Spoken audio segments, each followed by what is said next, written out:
নমস্কার শঙ্কুদা। নমস্কার। নমস্কার। প্রিয় বন্ধু মিডিয়া থেকে শুদ্ধশীল বলছি। হ্যাঁ, নমস্কার। আচ্ছা, আমি 1 মাস আগে আপনাকে ফোন করেছিলাম যখন আপনি ডায়মন্ড হারবারের দায়িত্ব পেয়েছিলেন। তখন আপনার মুখেরই কোটেশন ছিল যে ডায়মন্ড হারবার যদি মডেল হয় তাহলে বাংলা সর্বনাশ হয়ে যাবে। আর গতকালের পর থেকে প্রায় সর্বস্তরের বিজেপি নেতা কর্মী সমর্থকদের বক্তব্য হচ্ছে গোটা বাংলা জুড়ে ডায়মন্ড হারবার মডেলই চাই। কি বলবেন এটা নিয়ে? না, দেখুন, একটা গণতান্ত্রিক ব্যবস্থা ফিরিয়ে আনতে পারলে, মানুষ ভোট দিতে পারলে স্বাধীন মতামতটা বোঝা যায় কে কোন কি মতামত দিচ্ছেন। এই যে ধরুন ডায়মন্ড হারবারে সামান্য আমরা একটা এমন কিছু করিনি, আমরা বার অ্যাসোসিয়েশন জিতেছি। তো এখন এটা জেতার পেছনে ধরুন আমাদের যিনি সেক্রেটারি হয়েছে দেবাংশু পণ্ডা, বা আমাদের যিনি প্রেসিডেন্ট হয়েছেন, বা আমাদের এখানকার উকিল বাবুরা, তারা সৎসাহস দেখিয়েছেন, তারা অক্লান্ত পরিশ্রম করেছেন, তারা এই বিষয়টা নিয়ে রীতিমতো খেটেছেন, ফল পেয়েছেন। উকিল বাবুরা ভোট দিয়েছেন। এবং উকিল বাবুরা কেন ভোট দিয়েছেন? আজকে এই যে দেবাংশু পণ্ডার মতো যারা আমার ধরুন লোকসভার কো-কনভেনার, এই ছেলেরা আজকে এই লড়াই দিতে পেরেছে কেন? কারণ এরা ফ্রন্ট লাইনে রয়েছে। সারা ডায়মন্ড হারবারে আমাদের কর্মীদের বিরুদ্ধে, সাধারণ মানুষের বিরুদ্ধে একের পর এক মিথ্যা মামলা হচ্ছে। আর ক্রিমিনাল ওয়ার্ডটা দেবাংশুরা দেখে, ওরা দাঁড়িয়ে দাঁড়িয়ে দেখে, উকিল বাবুরা দেখেন যে কিভাবে মিথ্যা মামলা হয়। তো তারা এখন সেটা কমব্যাট করেছেন বলে আজকে এই ফলাফল এসেছে। ফলে এই পুরো ফলাফলের, এবং আমি তার সাথে আরো একটা কথা বলবো, ধরুন আমাদের যারা এখানকার অগণিত কর্মী রয়েছেন, যারা অত্যাচার সহ্য করছেন, যারা ঘর ছাড়া রয়েছেন, তারাও এই লড়াইয়ে পার্ট রয়েছেন। তো ফলে একটা নির্বাচন হয়েছে, সেই নির্বাচনে উকিল বাবুদের ভেতরেই হয়েছে, তারা দাঁড়িয়ে থেকেছেন এবং তারা জয়লাভ করেছেন। তো ফলে এটা গণতান্ত্রিক ব্যবস্থা যদি থাকে কোনো জায়গায়, সেখানে যদি বিরোধীরা তাদের বক্তব্য রাখতে পারেন, মানুষ যদি স্বাধীনভাবে ভোট দিতে পারেন, তাহলে ফলাফল অন্যরকম হবে এবং সেটা হওয়া সম্ভব। বেশ, বুঝলাম। কিন্তু আপনার কথা ধরেই বলি যে এটা একটা ছোট্ট নির্বাচন, একটা বার অ্যাসোসিয়েশনের নির্বাচন। আমরা যখন সাধারণ নির্বাচনের দিকে দেখছি তখন কিন্তু রাজ্যে সবাই তৃণমূলপন্থী বিরোধী বলে, মানে আমি শুধু বিজেপি বলছি না, সার্বিকভাবে বিজেপি বলে কিন্তু বাংলায় কিছু এক্সিস্ট করে না। আমরা দেখছি 90%, 95%, 97% অব্দি ভোট পাচ্ছেন তৃণমূল প্রার্থীরা। সবই মমতা বন্দ্যোপাধ্যায়, অভিষেক বন্দ্যোপাধ্যায়ের উন্নয়নের যে জায়গা রয়েছে সেখানে বিশ্বাস রাখছেন। তো এই যে নির্বাচনের ফলাফলটা কালকে একটা হলো, এর কি কোনো প্রভাব সাধারণ নির্বাচনে থাকবে? সেখানে তো সাধারণ মানুষ ভোট দেবেন। দেখুন, ডায়মন্ড হারবারের বুদ্ধিজীবী শ্রেণীর অন্যতম হচ্ছেন মাননীয় উকিল বাবুরা। এই যে দেবাংশু পণ্ডাদের মতো উকিল বাবুরা আজকে এই সিদ্ধান্ত নিয়েছেন, বা দেবাংশুকে এখানকার উকিল বাবুরা বা তার প্যানেলকে এখানকার উকিল বাবুরা ভোট দিয়েছেন, তো তারা তার মানে তাহলে এই বক্তব্যটাকে সমর্থন করছেন না, তারা নিজের চোখে দেখছেন। ফলে এই দৃষ্টিভঙ্গিটা আস্তে আস্তে সব জায়গাতেই তৈরি হবে। কিন্তু যেটা হোম ইলেকশন হয়, ধরুন পৌরসভার নির্বাচন, আমরা করাতে পারিনি, কারণ আমাদের ক্যান্ডিডেট আমরা দিয়েছি, তাদেরকে লুকিয়ে রাখতে হয়েছে। অধিকাংশ ক্যান্ডিডেটের দোকান ঘর সব ভেঙে দিয়েছে, তারা এলাকায় থাকতে পারে না। যেমন ধরুন ফলতা, এখানে বিধানসভার যে ক্যান্ডিডেট হয়েছিল সে এলাকায় থাকতে পারে না, সে ঘরে যেতে পারে না, এমন ভয়ঙ্কর পরিস্থিতি। তো ফলে মানে গণতান্ত্রিক ব্যবস্থাটা উঠে গেছে। আমরা আজকে ভারতবর্ষে শাসন করছে, আমরা ডায়মন্ড হারবারে পার্টি অফিস খুঁজে পাই না। যে পার্টি অফিস দেবে বলে তার মালিককে গিয়ে চমকে দিয়েছে যাতে সে পার্টি অফিস না দেয়। তো ফলে গণতান্ত্রিক ব্যবস্থা যেখানে যেখানে থাকবে সেখানে সেখানে মানুষ রিয়াকশন দেবে, সেখানে সেখানে মানুষ অ্যাক্ট করবে। ফলে দেখুন, আমার মনে হয়েছে আমরা রাজনৈতিক কর্মী হিসেবে সবাই মিলে কাজ করছি মাত্র। সন্ত্রাসের মুখে দাঁড়িয়ে, আক্রমণের মুখে দাঁড়িয়ে, অত্যাচারের মুখে দাঁড়িয়ে, তো যদি আমরা সন্ত্রাসের মুখে দাঁড়িয়ে, অত্যাচারের মুখে দাঁড়িয়ে সবাই মিলে কাজ করতে পারি, ফলাফল নিশ্চয়ই আসবে। এবং সে কর্মীরা করে দেখিয়েছে। দেখুন, আমরা হয়তো পাশে গিয়ে দাঁড়াই, বলি তোমরা এটা করো, কিন্তু ডায়মন্ড হারবারের আমাদের দলের রাজনৈতিক কর্মীরা যে অসম্ভব অমানসিক ও নির্যাতন এবং অত্যাচার সহ্য করে লড়াই করে। আমাদের তো একজন ওখানে কর্মী নেই যার হাত পা ভাঙা নেই, যার হচ্ছে মাথায় 10টা স্টিচ নেই, যে কঠিন পরিস্থিতিতে মাসের পর মাস ঘর ছাড়া নেই। তো ফলে এই লড়াইয়ে ফলাফলে মানুষ উত্তর দেবেনি। মানুষ দেখতে পাচ্ছেন, মানুষ বুঝতে পারছেন। শান্তি তো দু রকমের না, এসি ঘরে ভালো জায়গায়, হ্যাঁ, তার যা শান্তি আর শ্মশানের শান্তি, দুটোকে গুলিয়ে ফেললে তো হবে না, দুটো শান্তি তো আলাদা। আমি আবারও বলবো যে দেখুন, এই জয়, আমি ডায়মন্ড হারবারের উকিল বাবুদের ধন্যবাদ জানানোর আমার পরিভাষা নেই, এবং আমার দেবাংশু আর অন্যান্য মাননীয় উকিল বাবুরা যে লড়াই করেছেন সেই লড়াইকে ধন্যবাদ জানানোর কোনো পরিভাষা নেই। বেশ, আপনি গণতান্ত্রিক পদ্ধতির কথা বললেন, এবার আমি আর একটি গণতান্ত্রিক পরিবেশের কথা বলছি। গণতান্ত্রিক পরিবেশ আছে বলে আজকে আপনি অন্তত আমার সঙ্গে কথা বলতে পারছেন বা আপনাদের এই জয় সেলিব্রেশন করতে পারছেন। আপনাদের দল বা আপনারা এক্সিস্ট করছেন শুধুমাত্র অভিষেক বন্দ্যোপাধ্যায়ের দয়ার উপরে। তিনি বলেছেন তিনি দরজা খুলে দিলে আপনারা বিজেপি থাকবেই না, দলটাই উঠে যাবে। সামনে 21শে জুলাই আসছে, সেখানে নাকি ডজন ডজন আপনাদের নেতাকর্মী অনুপ্রাণিত হয়ে যাবেন। তো সেই ব্যাপারে আপনি কি বলবেন?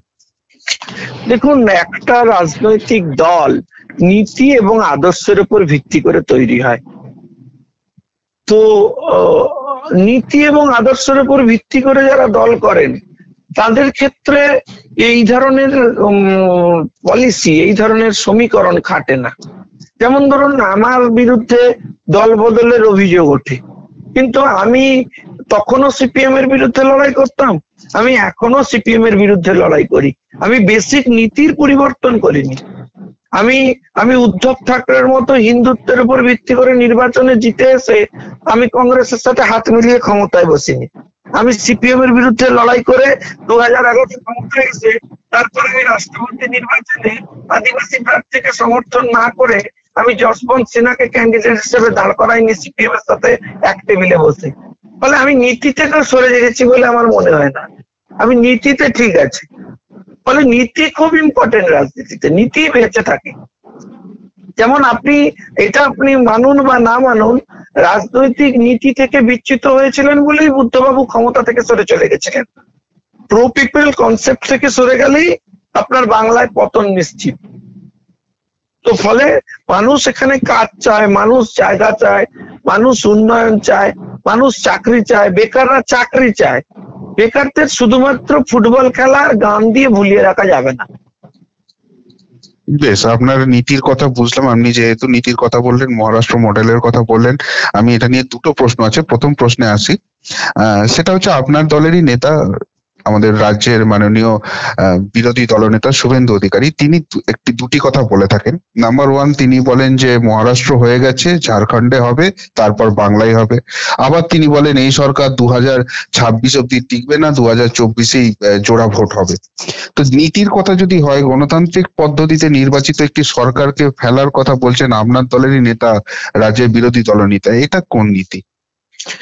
দেখুন, গণতান্ত্রিক ব্যবস্থায় না এই সমস্ত জিনিসটাই পার্ট। গণতান্ত্রিক নির্বাচনে এই সমস্ত বিষয়টাই হচ্ছে তার অঙ্গ। এখন আপনি নীতি থেকে সরে গেছেন, তাই মহারাষ্ট্রে সরকারের পতন হয়েছে। আপনি যে নীতির উপর ভিত্তি করে, যে আদর্শের উপর ভিত্তি করে ক্ষমতায় এলেন, সেই আদর্শ থেকে সরে গেলেন বলেই আপনার এমএলএ আপনাকে ছেড়ে চলে গেল। এখন এখানেও আপনি যদি নীতি থেকে বিচ্যুত হন, তাহলে এখানেও সেই ধরনের ঘটনা ঘটবে, সেই ধরনের অপরচুনিটি তৈরি হবে। আর যদি আপনি নীতি থেকে বিচ্যুত না হন, তাহলে এমন কিছু হবে না। ফলে রাজনীতিতে নীতির, আমি যার কাছ থেকে রাজনীতি শিখেছি, যিনি আমায় রাজনীতি শিখিয়েছেন, তিনি আমাকে কখনো নীতি থেকে বিচ্যুত হতে শেখাননি।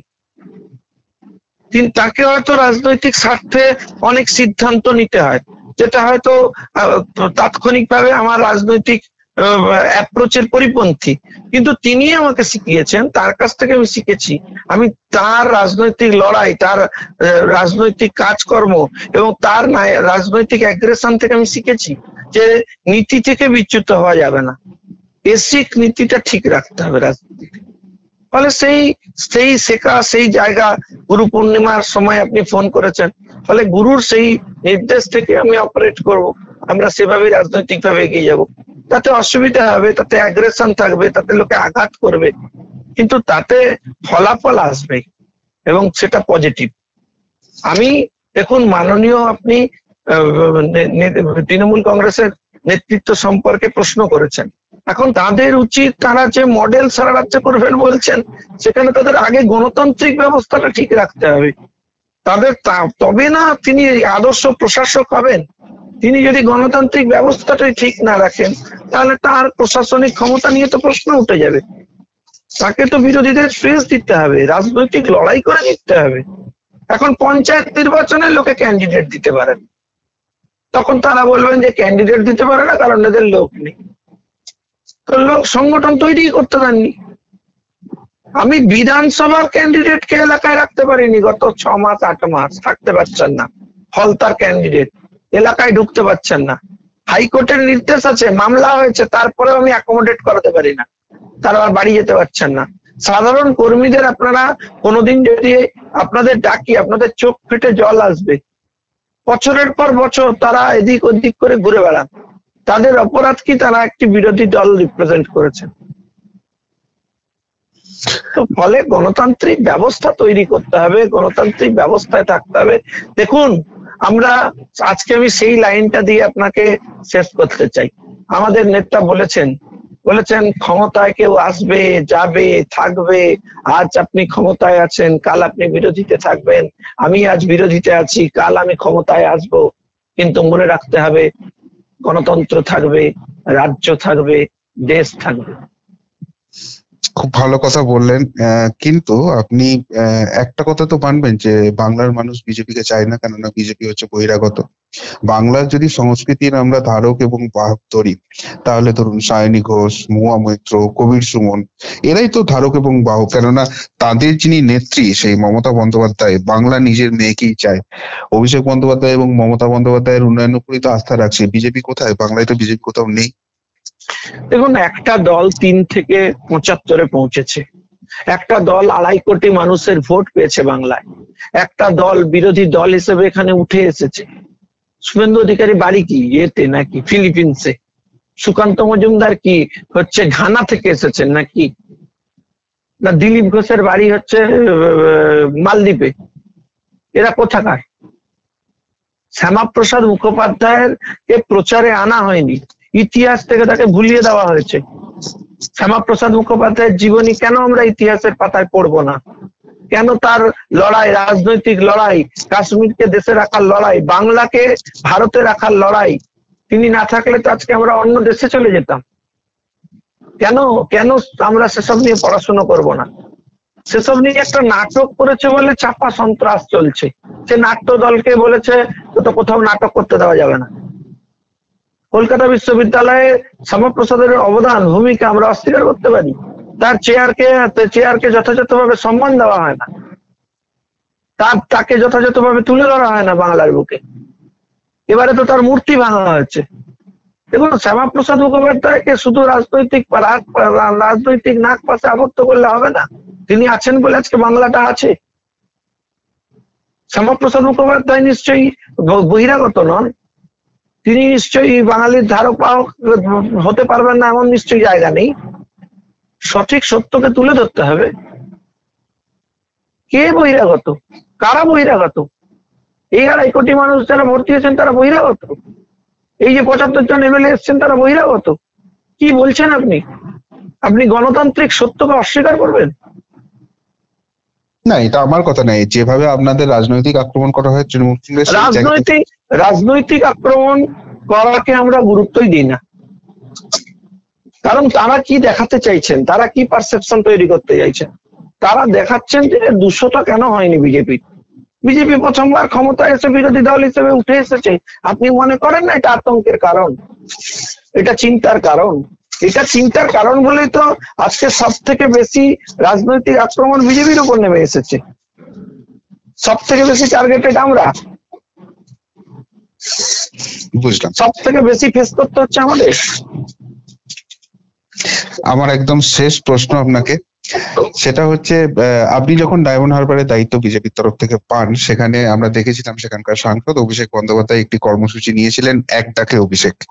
সেখানে তিনি এলাকার বিভিন্ন মানুষের যে সমস্যা আছে সেটার সমাধান করবেন, এবং তার পাল্টা একটি কর্মসূচি আপনার তরফ থেকে দেখেছিলাম যে ডাকার আগেই পাল্টা পাল্টা নয়, আমরা না, আমি একটাই কথা বলতে চাইছি, এখানে ডাকার আগে শঙ্কু সেটা কি হিট করে গেল এক ডাকে অভিষেককে হারিয়ে? কেননা আপনারা কিন্তু ডায়মন্ড হারবারে এখনো সেইভাবে প্রচারে নামেননি, কিন্তু ডাকার আগেই শঙ্কুর দল অর্থাৎ বিজেপি প্রভাবিত যারা রয়েছেন আইনজীবী, তাদেরকে কিন্তু ডায়মন্ড হারবারের মানুষ জিতিয়ে দিল। না না, ব্যাপারটা তা নয়। দেখুন, আমাদের দলে ব্যক্তি প্রাধান্য নেই, আমরা লোকাল একটা কর্মসূচি নিয়েছি মাত্র, কিন্তু আমাদের দলে ব্যক্তি গুরুত্বপূর্ণ নয়, আমাদের ক্ষেত্রে দল গুরুত্বপূর্ণ। আমরা কেউই নই, এখানকার কর্মীরা অপারেট করেছে। এই যে হাজার হাজার ছেলেরা কাজ করছে, তারা এফেক্টেড হচ্ছে। এই যে দেবাংশু মতো ছেলেরা এই যে উকিল বাবুদের লড়াইটা লড়েছে, যে উকিল বাবুরা লড়াই করেছেন, যে উকিল বাবুরা এই সিস্টেমের বিরুদ্ধে গিয়ে ভোট দিয়েছেন, তাদের উপর কি ভাবছেন কম অত্যাচার নেমে আসবে? তারা তো এই লড়াইটা করেছেন। এখানে আমাদের ইন্ডিভিজুয়াল কারোর কোনো কিছু করার নেই, এখানে টিম, এখানে সমস্তটাই টিম গেম। এখন আমরা কেউ কেউ সামনে ধরি মাত্র কাজ করার জন্য। আজকে দল আমাকে বলেছে আমি করছি, কালকে এক্স কে বলবে, সেই এক্স করবে, ওয়াই কে করবে। আমরা তো এই পলিসিতে বিশ্বাস করি। আমরা এখানে কেউ ব্যক্তি নেতা নেই, আমাদের এখানে দল নেতা। এখানে আমরা কেউ ক্ষমতায় আজকে আছি, কাল থাকবো না, পরশু আরেকজন আসবে, কিন্তু দল আমাদের বেঁচে থাকবে, ভাবধারা আমাদের বেঁচে থাকবে, চিন্তা আমাদের বেঁচে থাকবে, আদর্শ আমাদের বেঁচে থাকবে। হাজার হাজার কর্মীরা এফেক্টেড হয়েছে, আমরা একটু সাথে চলছি মাত্র, একটু করছি, একটু দেখে নিচ্ছি মাত্র। তাও সবকিছু করতে পারি না তো, আমাদের আর্থিক অনটন, আমাদের জায়গা নেই, আমাদের ব্যাকআপ নেই। আমরা কষ্ট করে করছি, আমরা অল্প অল্প করে সাপোর্ট দেওয়ার চেষ্টা করছি সেই ছেলেদেরকে, কিন্তু করছে তো তারা তো আগুনের মধ্যে দাঁড়িয়ে এই লড়াইটা করছে, ফলে ক্রেডিট তাদের। আমরা সহযোগিতা করছি মাত্র, আমরা পাশে গিয়ে দাঁড়াচ্ছি মাত্র। আমাদের দলে ব্যক্তি কোনো নেতা নেই, আমাদের কাছে দল নেতা, আমাদের কাছে দলের নীতি আদর্শ, এটাই আমাদের কাছে প্রধান। আপনারা বলছেন আমরা কেউ মুভ করছি, কেউ সামনে গিয়ে সাপোর্ট করবার চেষ্টা করছি, হয়তো না করে উঠতে পারছি না, কিন্তু লড়ছে ওরা মাঠে দাঁড়িয়ে, তাদেরকে স্যালুট জানাতে হয়। যারা মাঠে দাঁড়িয়ে প্রতিদিন অত্যাচার সহ্য করে ঘর ছাড়া হয়ে এই লড়াইটা দিচ্ছে, যারা এই এতদিন লড়াই করে কষ্ট করে উকিল বাবুদের এক করেছেন, তাদের জনমত তৈরি করেছেন, ক্রেডিটটা তাদের, এটা মানতেই হবে, এটা স্বীকার করতেই হবে। Team is important. আমাদের দলে ইন্ডিভিজুয়াল কেউ ইম্পর্টেন্ট না, আমাদের ইন্ডিভিজুয়ালিটির উপর ভিত্তি করে কেউ ক্ষমতায় আসে না, আমাদের সবাই লড়াই করে, তাই আমাদের দল ক্ষমতায় আসে। আমাদের দলে আপনি বলতে পারবেন না কে নেক্সট প্রেসিডেন্ট, কে দলের প্রেসিডেন্ট হবে? এটা বলা যায়? আমাদের দলে পরিবারতন্ত্র নেই, আমাদের দলে মৌরুসি পাট্টা নেই, আমাদের দলে কাল যে কেউ ক্ষমতায় আসতে পারে। আজকে আমি মঞ্চের উপরে আছি, কাল আমি মঞ্চের নিচে থাকতে পারি। বেশ অঙ্কুদ, আমি একদম শেষ প্রশ্নে আসবো, আমরা অনেকটা সময় নিলাম। সেটা হচ্ছে এই যে ডায়মন্ড হারবারের একটা বার অ্যাসোসিয়েশনের নির্বাচনের ফলাফল, যেখানে আমরা দেখলাম 8টি আসনের মধ্যে 4টি বিজেপি, 2টি বামফ্রন্ট এবং 2টি তৃণমূল প্রভাবিত প্রার্থীরা জিতেছেন। এটাই তো বোধহয় গণতন্ত্রের চিত্র। তো এই যে ফলাফল, এটা কি আগামী দিনে বাংলার রাজনীতির একটা কোনো ইঙ্গিত হচ্ছে, বা এর কোনো সিগনিফিকেন্স বাংলার রাজনীতিতে পড়বে? আপনার কি মনে হয়? দেখুন, এইটাকে না একটু ছোট ইউনিটে দেখুন, ছোট ইউনিটে দেখলে না আপনার কাছে আইডিয়াটা ক্লিয়ার হয়ে যাবে। উকিল বাবুদের তো আর পুলিশ গিয়ে চমকাতে পারেনি, এরা সব ক্রিমিনাল লয়ার, এদেরকে তো ধমকানো। সাধারণ কর্মীদের যেমন 4টে মামলা দিয়ে দিচ্ছে, মিথ্যে মামলা দিয়ে দিচ্ছে, তুলে নিয়ে চলে যাচ্ছে, উকিল বাবুদের এটা করতে পারছে না। তো উকিল বাবুদের ধমক দিলে তো উকিল বাবুরা এডুকেটেড পার্সন, তারা রিয়াক্ট করছেন, তারা বুদ্ধিজীবী, এবং তারা ক্রিমিনাল লয়ার্স। তারা দেখছেন তো কিভাবে মামলা হচ্ছে, মিথ্যা মামলা, সকালবেলা থেকে উঠে সন্ধ্যা পর্যন্ত সেই মামলা তাদের ফেস করতে হচ্ছে। ফলে তাদের উপর এই অ্যাটাক হয়েছে, তো তারা রিয়াক্ট করেছেন, রিভোল্ট করেছেন, তারা রিয়াকশন দিয়েছেন। তাহলে ছোট ইউনিটে যদি গণতন্ত্র রক্ষিত হচ্ছে, তাহলে রেজাল্ট অন্যরকম হচ্ছে। তাহলে বড় ইউনিটেও যদি গণতন্ত্র রক্ষিত হয়, তাহলে তার রেজাল্ট অন্যরকম হবে। এটা থেকে স্পষ্ট হচ্ছে লড়াইটা হচ্ছে আমাদের এখানকার উকিল বাবুরা করেছেন, দেবাংশুরা করেছেন, অন্যান্য উকিল বাবুরা সাপোর্ট করেছেন, তারা ফিল করেছেন। কিন্তু প্র্যাকটিক্যালি ইউটিলিটিটা দেখতে হবে আপনাকে, প্র্যাকটিক্যালি বুঝতে হবে যে কি হয়েছে। কারণ এখানে লুটে নেওয়া যায়নি, এখানে ভোট ম্যানিপুলেট করা যায়নি, এখানে ভোটার লিস্ট প্রপারলি করতে হয়েছে। এখানে যারা ভোট দিয়েছেন তারা সবাই বিশিষ্ট উকিল বাবু, তারা এসে ভোট দিয়েছেন, তাদেরকে ধমক চমক পুলিশি অত্যাচার এসব করা যায়নি, তাই ফলাফল ঘুরে গেছে। মানুষ ভোট দিতে পারলেই আসল গণতন্ত্রের চিত্র প্রকাশ্যে আসবে। বেশ, অসংখ্য ধন্যবাদ আপনার ব্যস্ত সময়ের মধ্যে থেকে আমাদের এতটা সময় দেওয়ার জন্য। খুব ভালো থাকবেন। নমস্কার। নমস্কার।